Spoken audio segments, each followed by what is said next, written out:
চতুর্থ বর্ষের শেষ দিকে নাহিদ কেমন যেন হয়ে গিয়েছিল। সারাদিন ক্লাস আর টিউশনি করে রাত 10টার পরে রুমে ঢুকতো। আমরা যখন আধা সেদ্ধ চাল আর গাঢ় হলুদ ডাল রান্না নিয়ে বাবুর্চির গুষ্টি উদ্ধার করছি, তখন সে চুপচাপ প্লেট সাফ করে উঠে পড়ত। সবাই ঘুমিয়ে যাবার পরেও পড়ার টেবিলে দীর্ঘক্ষণ মূর্তির মতো বসে থাকতো সে। মাঝরাতে ঘুম ভাঙে আমার। বাথরুম থেকে এসে তার পাশে দাঁড়াতেই সে ফিসফিস করে বলতো, একটা লাল শাড়ির দাম কত বলতে পারিস? ক্যান্টিনে 18+ জোকসে যখন জুনিয়র মেয়েদের কান আর গাল পর্যন্ত লাল হয়ে যাচ্ছিল, আমরা হাসতে হাসতে গড়াগড়ি খাচ্ছিলাম। তখনও দেখি নাহিদ ছেলেটা শান্ত হয়ে বসে আছে।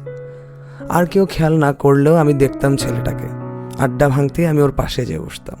কাঁধে হাত রাখতেই নাহিদ আমার দিকে ঘুরে তাকাতো। যান্ত্রিক স্বরে বলতো, একটা লাল শাড়ির দাম কত বলতে পারিস?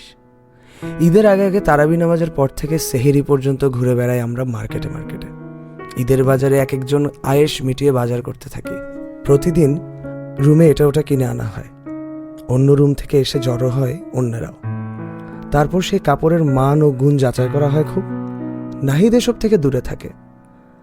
একেবারে বাড়ি যাবার 2 দিন আগে একদিন আমার হাত চেপে ধরে, এক পাশে নিয়ে আসে আমাকে।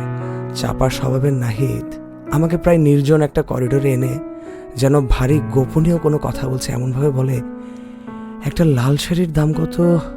আমি শেষ করতে দিলাম না। খুব বিরক্ত হয়ে বললাম, শাড়ি কিনলে চল মার্কেটে যে কিনে দেয় তোকে। গত 2 মাস ধরে মাথা খারাপ করে দিচ্ছিস। আমি নাহিদকে নিয়ে মার্কেটে গেলাম। নাহিদ আমাকে হতভম্ব করে দিয়ে 50,000 টাকা দিয়ে লাল জামদানি একটা শাড়ি কিনলো। আমি ক্ষীণ সন্দেহ করে বললাম, কিরে বিয়ে করবি নাকি? তুই শালা তলে তলে এত কাহিনী করে ফেললি। নাহিদ আমার দিকে শূন্য দৃষ্টিতে তাকিয়ে রইল। আমি ঘাটালাম না আর, এবং শেষ পর্যন্ত নাহিদ ফাইনাল পরীক্ষাটা দিল না। ব্যাপারটা নিয়ে সবাই খানিকটা আহাহু করলেও সবচেয়ে বেশি ভাবালো আমাকে। শেষের দিকে তার ঘন ঘন শাড়ির দাম জিজ্ঞেস করা আর এত টাকা দিয়ে শাড়ি কেনা, এই দুটো বিষয় আমি কোনোভাবেই মেলাতে পারছিলাম না। পরীক্ষা শেষ করলাম, প্র্যাকটিক্যাল পরীক্ষাও শেষ। আমরা ব্যাগ গোছাচ্ছি।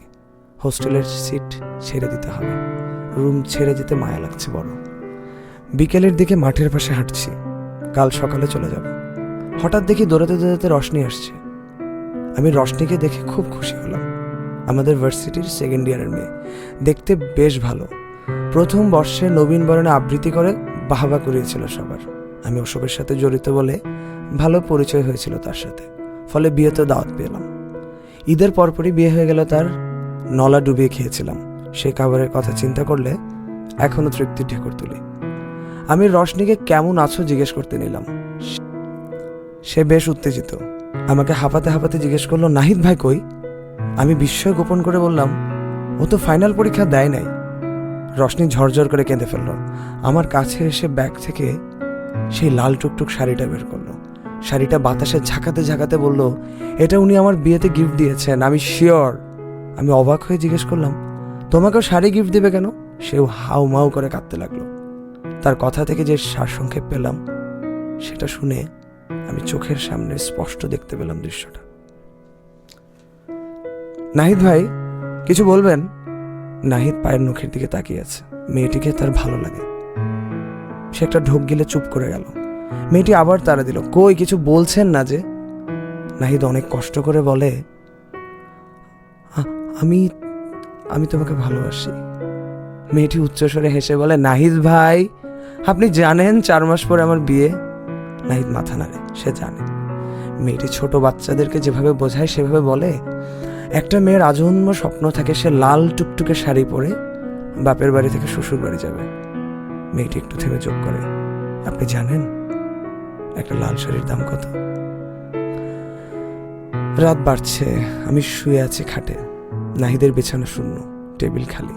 সিলিংয়ের দিকে তাকিয়ে থেকে আমি বিকালে রশনির সেই কাদার শব্দ শুনছিলাম। এতদিন গিফটের প্যাকেটগুলো খোলার সময়ই পাইনি সে। লাল শাড়ি আর গিফটের নাম না দেখে সে ঠিকই বুঝে ফেলেছে এটা কার দেয়া। রশনিকে বুঝিয়ে শুনিয়ে ফেরত পাঠিয়েছি। জীবন চলার পথ বড় দীর্ঘ। এখানে অনেক স্মৃতি, অনেক মানুষকে পেছনে ফেলে আসতে হয়। মাঝরাতে একবার ঘুম ভেঙে গেল। উঠে দেখি নাহিদ চুপচাপ তার চেয়ারে বসে আছে। আমার দিকে তাকিয়ে খুব শান্ত স্বরে জিজ্ঞেস করলো, একটা লাল শাড়ির দাম কত বলতে পারিস?